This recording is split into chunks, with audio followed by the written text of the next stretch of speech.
अफगानिस्तान में तालिबानी हुकूमत को पहली बार किसी अन्य देश से मान्यता मिली है। देश है रूस। अफगान राजदूत के क्रेडेंशियल्स भी रूस ने कबूल किए हैं, यानी अफगान राजदूत को भी मान्यता मिल गई है। 3 जुलाई को रूस के विदेश मंत्रालय ने कहा कि मान्यता देने से हमारे द्विपक्षीय रिश्तों में रफ्तार आएगी, तालमेल बढ़ेगा, आतंकवाद और ड्रग्स ट्रैफिकिंग रुकेगी।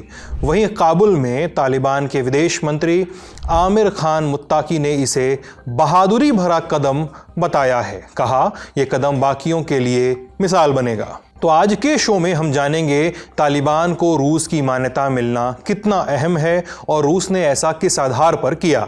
इससे अफगानिस्तान तालिबान की स्थिति में क्या फ़र्क पड़ेगा, दुनिया के अन्य देशों का भी रुख क्या अब तालिबान के प्रति बदलेगा, और सबसे अहम सवाल, भारत का क्या रुख होगा। इसके अलावा प्रधानमंत्री नरेंद्र मोदी के विदेश दौरे, ट्रंप के टैरिफ अलाप और रूस यूक्रेन वॉर फ्रंट के अपडेट्स पर भी बात करेंगे। नमस्ते, हम हैं सिद्धांत और आप देखना शुरू कर चुके हैं लल्लन टॉप का अंतर्राष्ट्रीय प्रसंगों से जुड़ा रोजाना का कार्यक्रम दुनियादारी। Brought to you by Sharda University, New India Assurance and Hire. Where the software engineer meets the gifted content writer. The world comes together at Sharda University. 15 अगस्त 2025 को अफगानिस्तान में तालिबान सरकार को 4 साल पूरे हो जाएंगे। 2021 में अमेरिका जैसे ही अफगानिस्तान से निकला, तालिबान ने अफगानिस्तान की सत्ता हथिया ली थी। संविधान रद्द कर दिया गया और इस्लामिक अमीरात की स्थापना हुई। इस नए निज़ाम की अगुवाई की थी तालिबान के सुप्रीम लीडर मुल्ला हिब्बतुल्लाह अखुंदज़ादा ने। उनकी अगुवाई में एक लीडरशिप काउंसिल की नींव रखी गई, जिसमें पुराने तालिबानी नेता शामिल हैं। तब से लेकर अब तक चुनाव की कोई बात नहीं हुई।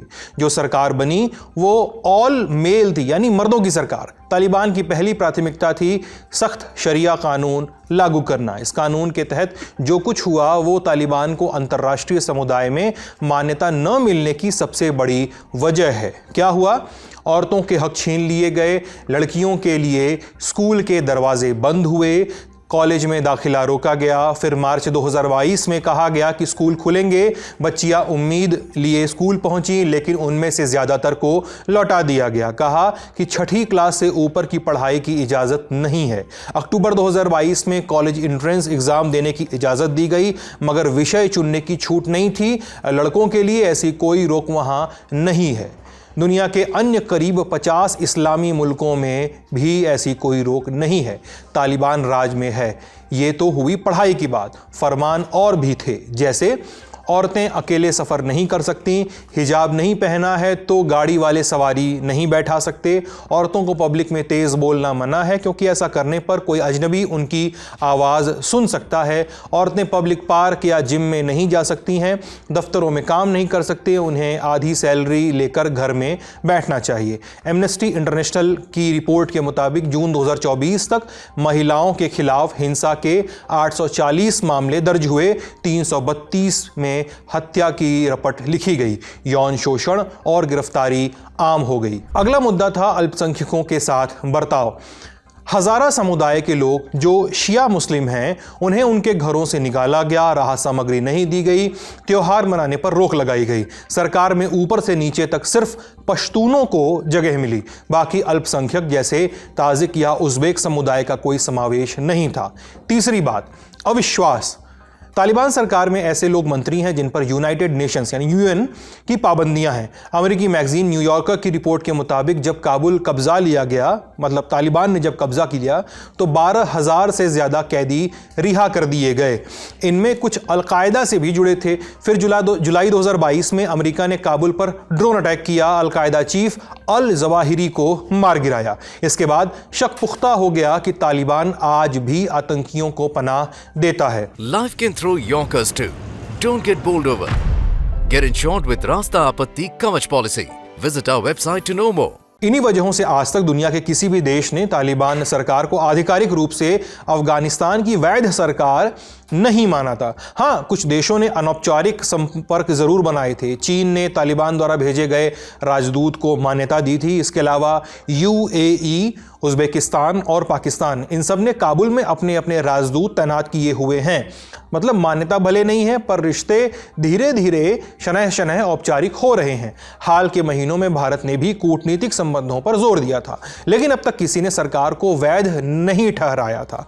पाकिस्तान, जो पहले दौर में 1996 से 2001 तक तालिबान को मान्यता देने वाले गिने चुने देशों में था, वो भी सार्वजनिक मान्यता देने से बच रहा है। याद रहे, पहले दौर की तालिबान हुकूमत को सिर्फ 3 देशों ने मान्यता दी थी, पाकिस्तान, सऊदी अरब और यूएई। अब की बार तीनों खामोश हैं। इस बीच तालिबान लगातार अंतर्राष्ट्रीय मान्यता की कोशिश करता रहा है और अब उसे बड़ी सफलता हाथ लग गई है। रूस ने उनको वैध सरकार के तौर पर स्वीकार कर लिया है, लेकिन ये मान्यता अचानक नहीं आई है। अगस्त 2021 में जब तालिबान सत्ता में आया, तब रूस ने कहा था कि अमेरिका की वापसी एक नाकामी थी। इसके बाद रूस ने तालिबान से नज़दीकियां बढ़ानी शुरू की थी। साल 2022 और 24 में तालिबान का डेलीगेशन रूस के सेंट पीटर्सबर्ग इकोनॉमिक फोरम में शामिल हुआ। रूसी राष्ट्रपति व्लादिमीर पुतिन भी इसमें हिस्सा लेते हैं।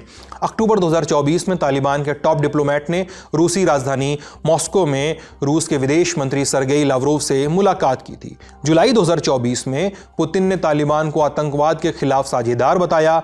ISKP यानी Islamic state of Khurasan province को साझा दुश्मन कहा था। इसकी कहानी हम आपको आगे बताएंगे। 2025 की शुरुआत में तालिबानी नेता जो थे वो रूस में कजान फोरम और अन्य इस्लामिक मंचों पर मेहमान बने, लेकिन दोनों देशों के रिश्तों में बड़ा मोड़ आया अप्रैल 2025 में, जब रूस की सुप्रीम कोर्ट ने तालिबान को आतंकी संगठनों की लिस्ट से हटा दिया। तालिबान इस लिस्ट में 2003 से बना हुआ था। इसी महीने रूसी विदेश मंत्री सर्गेई लावरोव ने बयान दिया कि काबुल की नई सत्ता अब हकीकत है। और फिर आया 1 जुलाई 2025 का दिन। तालिबान के राजदूत गुल हसन मॉस्को पहुंचे, अपने दस्तावेज यानी क्रेडेंशियल्स वगैरह सौंपे और रूस ने मंजूर कर लिए। यहीं से तालिबान को आधिकारिक मान्यता मिल गई।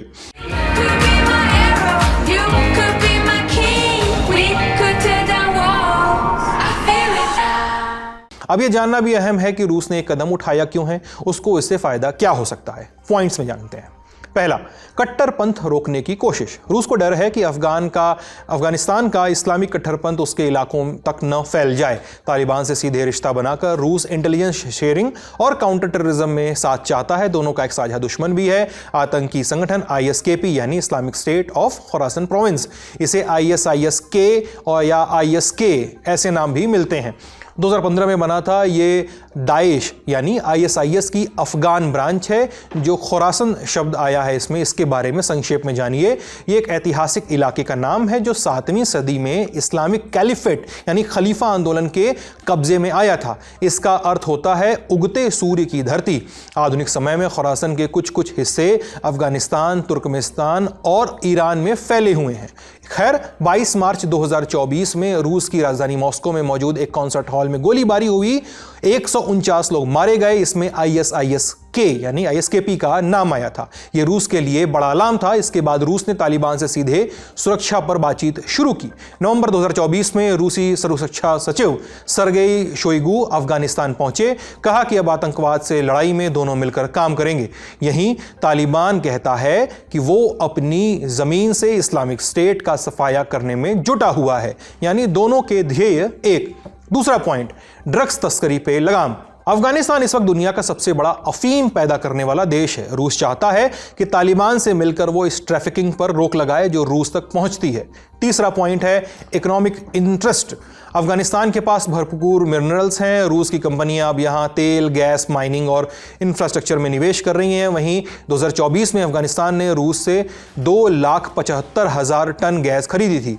रूस अफगानिस्तान के रास्ते साउथ एशिया तक अपने व्यापारिक रूट भी बना सकता है। मिसाल के तौर पर नॉर्थ साउथ ट्रांसपोर्ट कॉरिडोर को लेकर उसे अफगान में स्थिरता चाहिए। International north south transport corridor यानी INSTC भारत, रूस, ईरान और यूरोप को जोड़ने वाला 7200 किलोमीटर लंबा ट्रेड रूट है। इसे सुएज नहर वाले रास्ते से सस्ता और तेज बताया जाता है। चौथा पॉइंट, चीन को टक्कर देना। चीन पहले से ही तालिबान से डील कर रहा है। तालिबान के दोबारा सत्ता में आने के बाद से फरवरी 2024 तक उसने दुनिया के 80 देशों से 1382 राजनीतिक मीटिंग्स की हैं। इनमें से सबसे ज्यादा 215 मीटिंग्स चीन के साथ हुई। जनवरी 2024 में चीनी राष्ट्रपति शी जिनपिंग ने तालिबान के नए राजदूत के दस्तावेज कबूल कर लिए। सितंबर 2024 में चीन ने अफगानिस्तान के लिए अपना नया राजदूत भेजा। घनिष्ठता बढ़ाने की वजह यही है कि अफगान धरती में खजाना है। लिथियम, तांबा, कोयला, सोना और रेयर अर्थ मेटल्स। अब दोनों देशों में व्यापार बढ़ रहा है। दिसंबर 2024 से चीन ने अफगान प्रोडक्ट्स पर पूरी तरह ड्यूटी माफ कर दी। ऐसे में रूस नहीं चाहेगा कि वो पीछे रह जाए। रूस के तालिबान के साथ संबंध मजबूत करने की अन्य वजहों पर जानकारी दे रहे हैं ओपी जिंदल ग्लोबल यूनिवर्सिटी के सेंटर फॉर अफगानिस्तान स्टडीज के प्रोफेसर डॉक्टर राघव शर्मा। पहली वजह यह है कि वो अमेरिका का प्रभाव जो है वो तालिबान के ऊपर कम से कम रखना चाहते हैं। ये सब जानते हैं कि दोहा में जो फैक्शन है उनके अमेरिकियों के साथ काफ़ी इंटेंस संबंध रहे हैं। उनको ये डर है अमेरिका का प्रभाव जो है वो तालिबान पे बढ़े ना। ये पहली वजह है। दूसरा, वो दाइश है जिससे ISKP के नाम से भी जाना जाता है, वो उसको कॉम्बैट करने में तालिबान के साथ कोऑपरेशन चाहते हैं, क्योंकि उनको ये डर है दाइश जो है वो कहीं अपना प्रभाव सेंट्रल एशियन रिपब्लिक्स में ना बढ़ाए, क्योंकि दाइश के कई ऐसे गुट हैं जो सेंट्रल एशिया की सरकारें गिराना चाहते हैं और वहाँ पे अपना इस्लामी इमारत कायम करना चाहते हैं। तो रूस को ये डर है अगर इनका प्रभाव सेंट्रल एशिया में बढ़ा तो इसका असर रूस के कई इलाकों में पड़ेगा, जैसे कि दागिस्तान, चेचनिया। तो आइडियोलॉजिकल जो चैलेंज है दाइश जैसे ग्रुप्स का, वो उनको रोकना चाहते हैं या उनको कम करना चाहते हैं। ये तो थी फायदों की बात। एक सिरा लेगेसी से भी जुड़ता है। दोनों देशों के रिश्तों में सोवियत अतीत की परछाइयां हैं। अफगान जंग अब भी रूस की यादों में एक नाकाम सियासी जुआ है, जहां हजारों सोवियत सैनिक मारे गए थे। रूस अब उस हार को पीछे छोड़ अफगानिस्तान से नए सिरे से जुड़ सकता है। इस लेगेसी की क्या कहानी है वो भी जान लीजिए। साल 1973 में अफगानिस्तान में राजा जहीर शाह की सत्ता थी, लेकिन उनका ही भतीजा दाऊद खान बगावत कर बैठा। तख्ता पलट, राजा साहब देश छोड़ के चले गए। दाऊद खान राष्ट्रपति राजशाही हटाकर गणतंत्र लागू किया। सोवियत संघ से करीबी थी, उन्हें अफगानिस्तान की कम्युनिस्ट पार्टी का साथ मिला, लेकिन बाद में अमेरिका से भी रिश्ते बढ़ाने लगे। सोवियत को यह बात चुभ गई। कम्युनिस्ट पार्टी का एक धड़ा दाऊद खान से खार खाता था। खल्क गुट था ये गुट ज्यादा कट्टर भी था। इसके नेता थे नूर मोहम्मद तराकी ने उनकी हत्या की साजिश रची। 78 में हत्या कर दी गई। सत्ता आई नूर मोहम्मद तराकी के पास, लेकिन वो भी ज्यादा दिन टिके नहीं। उनके डिप्टी हफीजुल्लाह अमीन ने उन्हें मरवा दिया। अब सोवियत को डर लगने लगा कि अफगानिस्तान हाथ से निकल जाएगा। फिर आई दिसंबर 1979 की तारीख।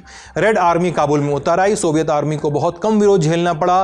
काबुल बहुत आसानी से कब्जे में आ गया। सोवियत संघ ने अमीन को मारकर बाबरा कमाल को सत्ता दी, जो मॉस्को की कठपुतली था। सोवियत सेनाएं तुरंत वापस लौटने के मूड में नहीं थी। उनका इरादा था कि काबुल से बाहर सुदूर गांवों तक में कम्युनिस्ट सरकार को स्थापित करना, लेकिन यह काम आसान नहीं था। कबीलाई इलाकों में मुजाहिदीन पहले से तैयार थे। उन्हें इस्लाम पर खतरा लग रहा था, क्योंकि सोवियत नास्तिक थे। इधर सोवियत सेना से लड़ने के लिए यूएस और सऊदी ने मिलकर हथियार देने शुरू कर दिए। पाकिस्तान उनके लिए ट्रेनिंग कैंप बना। पाकिस्तान की खुफिया एजेंसी ISI ट्रेनिंग दे रही थी। अफगानिस्तान में जिहाद छेड़ दिया गया। सोवियत सेना फंस गई। घाटा बढ़ता गया। 15,000 सैनिक मारे गए और फिर 1989 में सोवियत संघ ने अपनी सेना अफगानिस्तान से बाहर निकाल ली। पर इस जीत की खुशी ज्यादा दिन नहीं टिक सकी, क्योंकि जो मुजाहिदीन थे वही आपस में भिड़ गए। हर गुट सत्ता चाहता था। नतीजा, देश में खूनी गृह युद्ध शुरू हो गया। ताकतवर कबीलाई लीडर्स उभरने लगे। इन्हीं हालात में उभरा तालिबान। तब साल था 1994। तालिबान का तर्जुमा किया गया इस्लामिक मदरसों के छात्र। लेकिन हकीकत कुछ और। तालिबान की सीनियर लीडरशिप ही पाकिस्तान और अफगानिस्तान के मदरसों से पढ़ी थी, लेकिन ज़्यादातर तालिबानी लड़ाके किसान, छोटे कारोबारी और देहाती तबके से आते थे। दावा किया कि हम शरिया लाएंगे, भ्रष्टाचार खत्म करेंगे और वॉरलॉर्ड्स की कबीलाई लीडर से अफगान को आज़ाद कराएंगे। लोगों ने उम्मीद बांधी तो वो टूटी। धीरे धीरे लड़ते लड़ते तालिबान ने देश का बड़ा हिस्सा अपने कब्जे में लिया। 96 से 2001 तक उसकी सरकार चली। इसके बाद बारी थी वॉर ऑन टेरर की।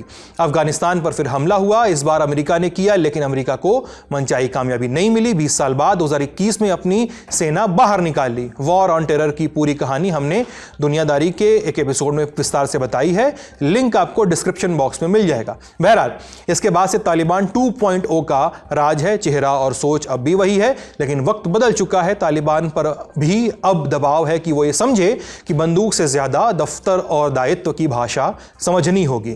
क्या वो इसमें कामयाब हो पाएगा? क्या रूस की तर्ज पर बाकी मुल्क भी तालिबान को मान्यता देंगे? हमने जानकारों से सवाल किया। इसके अलावा हमें हैरानी नहीं होनी चाहिए अगर ईरान और सेंट्रल एशियन रिपब्लिक जैसे कि कजाकिस्तान है वो इसी दिशा में अगर कदम बढ़ाएं। अगर आप एक सरसरी नज़र भी डालें तो आप देखेंगे एक्चुअली रूस से पहले कजाकिस्तान एक ऐसा मुल्क था जिसने तालिबान को टेररिस्ट ऑर्गेनाइजेशन की लिस्ट से हटा दिया था। उनका ये आतंकवादी गुट नहीं है। उसके बाद रूस ने अपनी उसी दिशा में कदम बढ़ाए। तो मुझे लगता है कि रूस के बाद सेंट्रल एशियन रिपब्लिक्स और ईरान शायद ऐसे मुल्क हो सकते हैं जो इस दिशा में कदम बढ़ाएं। दिलचस्प बात यह है कि पाकिस्तान जिसने तालिबान को उनकी पहली हुकूमत में मान्यता दी थी, उन्होंने अभी तक तालिबान की जो सरकार है उसे मान्यता नहीं दी है। ये काफ़ी मज़े की बात है और शायद इसकी वजह यह है कि पाकिस्तान ने जैसा सोचा था वैसे ताल्लुकात उभर के नहीं हैं। 2021 के बाद टीटीपी की समस्या बढ़ती जा रही है। स्मगलिंग की प्रॉब्लम अलोंग द बॉर्डर वो बढ़ती जा रही है। तो पाकिस्तान की अपनी समस्याएं हैं तालिबान के साथ। तो इस वजह से पाकिस्तान जो है इस दिशा में अभी कदम नहीं बढ़ा रहा है, पर बाकी ऐसे कुछ मुल्क हो सकते हैं। अब भारत की बात। 2021 के बाद से अब तक भारत ने तालिबान से दूरी तो बनाई, मगर पिछले 2 साल में कूटनीतिक रास्ते भी खुलते रहे। इसमें सबसे खास मिसाल 15 मई 2025 की है। इस दिन विदेश मंत्री भारत के एस जयशंकर और तालिबान के विदेश मंत्री आमिर खान मुत्ताकी की फोन पे बात हुई। तालिबान की सत्ता में वापसी के बाद यह पहली औपचारिक राजनीतिक बातचीत थी। इस फोन कॉल पर मुत्ताकी ने पहलगाम हमले की निंदा की। इसके पहले भी अलग अलग स्तरों पर डिप्लोमेटिक मीटिंग्स हुई थी। ऐसे में क्या आने वाले महीनों में भारत भी तालिबान को मान्यता देने के विकल्प पर विचार कर सकता है? ये सवाल वाजिब है। जवाब सुनते हैं एक्सपर्ट से। मुझे लगता है भारत इस दिशा में बड़ा फूक फूक के कदम रखेगा। भारत जो है मुझे कोई जल्दी में नहीं दिखता है तालिबान की वैधता बढ़ाने की दिशा में। वो इसलिए क्योंकि दोनों के बीच में एक ट्रस्ट डेफिसिट है, क्योंकि भारत में जो व्यू है वो ये रही है कि तालिबान जो है वो पाकिस्तान के पिट्ठू के तौर पे देखे गए हैं ज़्यादातर। और ये कहीं ना कहीं सत्य भी है इसमें कुछ हद तक कि तालिबान के कई ऐसे गुट हैं जिनके पाकिस्तान के साथ बहुत पुराने और बहुत गहरे संबंध हैं, न केवल पाकिस्तान के साथ बल्कि चीन के साथ भी हैं। इसलिए भारत बहुत ध्यान से इस दिशा में कदम बढ़ाएगा। और दूसरी बात यह है कि तालिबान जो है इस समय काफ़ी हद तक चीन और पाकिस्तान और रूस के प्रभाव में है। और ये तीनों मुल्क जो हैं इनकी व्यूज़ काफ़ी हद तक इंटरेस्ट जो हैं वो काफ़ी हद तक मिलते हैं। तो इसलिए भारत बहुत ध्यान से इस दिशा में कदम बढ़ाएगा। मुझे नहीं लगता कि भारत इस समय कोई जल्दी में है। हमने रूस और तालिबान के रिश्ते, दुनिया पर इसका असर समझा। अब चूंकि रूस की बात हो रही है तो उनकी यूक्रेन से जंग के कुछ अहम अपडेट्स भी जान लेते हैं। 3 जुलाई को रूस ने यूक्रेन पर 550 ड्रोन और 11 मिसाइल से एयर स्ट्राइक किया। यूक्रेन का दावा कि 270 ड्रोन्स और 2 मिसाइल को हवा में मार गिरा दिया गया। रूस का दावा कि कीव में कई इमारतों को हमने हिट किया है। इसे रूस का अब तक का सबसे बड़ा हमला बताया जा रहा है। 23 लोगों के घायल होने की खबर है। मीडिया रिपोर्ट्स कह रही हैं कि इस हमले से पहले 3 तारीख को ही अमेरिका के राष्ट्रपति डोनाल्ड ट्रंप ने पुतिन को फ़ोन किया। 1 घंटे बात हुई, लेकिन पुतिन नहीं माने। ट्रंप का कहना है कि पुतिन पीछे हटने को तैयार नहीं है और ये बहुत गलत बात है। मुझे निराशा हुई है। बड़ी खबर का सेगमेंट यहीं खत्म होता है। अब सुर्खियों की बारी। पहली सुर्खी प्रधानमंत्री नरेंद्र मोदी के विदेश दौरे से है।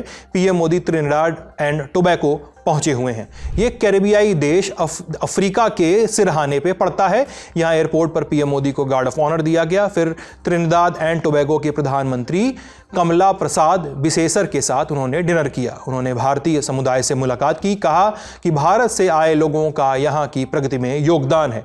पीएम ने कहा कि भारतीय मूल के लोगों को OCI कार्ड जारी किए जाएंगे। OCI यानी ओवरसीज सिटीजनशिप ऑफ इंडिया। इससे विदेशी नागरिकता ले चुके भारतीय मूल के लोगों को भारत में आजीवन वीजा और कई सुविधाएं मिलती हैं। पीएम मोदी ने यहां की प्रधानमंत्री बिसेसर को बिहार की बेटी कह के संबोधित किया। कहा कि बिसेसर के पूर्वज बिहार के बक्सर से थे, बाद में परिवार जो है वो TNT आकर बस गया। पीएम मोदी के इस विदेश दौरे का अगला स्टॉपेज साउथ अमेरिका का देश अर्जेंटीना है। अगली सुर्खी, चीन ने तिब्बत से जुड़े मामले में भारत को सतर्क रहने की सलाह दी है। क्यों यह सलाह दी, मामला कहां से शुरू हुआ, ये बताते हैं। भारत में अल्पसंख्यक मामलों के मंत्री किरेन रिजिजू ने हाल ही में एक बयान दिया। कहा कि दलाई लामा के उत्तराधिकारी का चयन उन्हीं की इच्छा और उनके संस्थान के मुताबिक ही होना चाहिए, यानी दलाई लामा की इच्छा और उनके धार्मिक संस्थान के मुताबिक होना चाहिए। यही बात चीन को खटक गई। वहां के विदेश मंत्रालय की प्रवक्ता माओ निंग ने कहा कि भारत को चीन के आंतरिक मामलों में दखल नहीं देना चाहिए, ताकि चीन भारत के रिश्तों पर कोई असर न पड़े।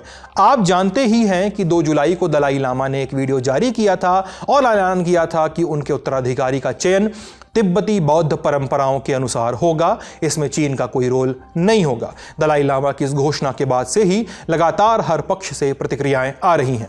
अगली सुर्खी, अमेरिका का वन बिग ब्यूटीफुल बिल संसद में पास हो गया है। सरकार कह रही है कि बिल का मकसद है टैक्स और खर्च में कटौती, लेकिन कुछ अन्य जानकार कह रहे हैं कि इससे अमेरिका की अर्थव्यवस्था पे बुरा असर पड़ सकता है। दुनियादारी के पिछले एपिसोड में हम इस बिल के बारे में विस्तार से बात कर चुके हैं। लिंक इसका भी आपको डिस्क्रिप्शन बॉक्स में मिल जाएगा। अब जान लीजिए कि विरोध के बाद भी यह बिल पास कैसे हुआ।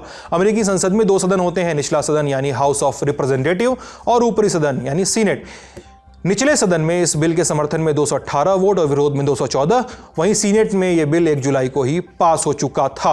इसके बाद बिल को राष्ट्रपति के पास साइन के लिए भेज दिया गया। ट्रंप ने इसके लिए 4 जुलाई की डेडलाइन दी थी, क्योंकि 4 जुलाई को अमेरिका का स्वतंत्रता दिवस होता है। ट्रंप ने साइन किया और यह बिल कानून में तब्दील हो गया है। अमेरिका से जुड़ा एक और अपडेट, ट्रंप 4 तारीख की ही रात से टैरिफ को लेकर अलग अलग देशों को चिट्ठी भेजने वाले हैं। कहा कि अमेरिका के पास व्यापार करने के लिए 170 से ज्यादा देश हैं। हर दिन 10 देशों को लेटर भेजा जाएगा। यह बताया जाएगा कि वो हमारे साथ व्यापार कर सकते हैं, नहीं करेंगे तो टैरिफ लगेगा, कितना लगेगा ये सभी लेटर में बता देंगे। आप जानते ही हैं कि 2 अप्रैल को अमेरिका ने 200 से ज्यादा देशों पे टैरिफ लगाने का ऐलान किया था। इसमें भारत भी शामिल है। हालांकि कुछ दिन बाद इसे 90 दिनों के पॉज पे डाल दिया गया। डेडलाइन भी 9 जुलाई को खत्म हो रही है। भारत अमेरिका के बीच ट्रेड डील की खबरें भी इसी बीच चल रही हैं। आज का दुनियादारी यहीं खत्म होता है। अपना ख्याल रखिएगा, स्वस्थ रहिएगा। बहुत बहुत शुक्रिया।